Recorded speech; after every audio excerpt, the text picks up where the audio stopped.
জয়গুরু।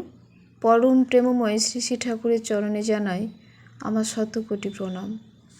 আপনাদের প্রতি প্রত্যেককে আমার আনন্দিত জয়গুরু।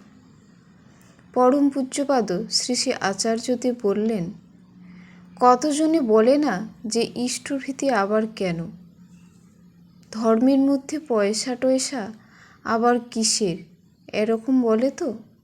আচ্ছা, এবার আমি জিজ্ঞাসা করি, তুমি মানুষ হয়েছ কিভাবে? বিনা পয়সায় কি?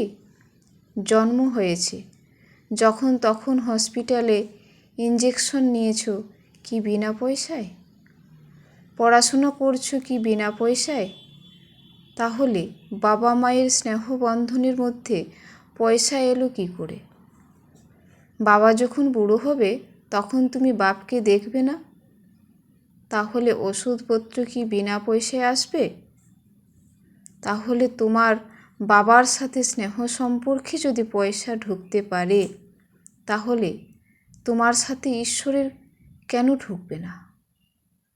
তোমার পয়সা তোমার বাবা মায়ের প্রয়োজন হবে এবং বাবা মায়ের পয়সা তোমার প্রয়োজন হবে, কিন্তু তোমার দেওয়া ইষ্টভীতি ঠাকুরের কেন প্রয়োজন নাই? তিনি তোমার মঙ্গলের জন্য নিচ্ছেন। কখনো ভয় পাবেন না, কোনো বিষয়ে ভয় পাবেন না। ঠাকুর যা বলেছেন এটাই একমাত্র মানবদের ত্রাণ করার একমাত্র উপায়। পূজ্যপাদ শ্রী শ্রী আচার্যদেব। জয়গুরু। বন্দে পুরুষোত্তম।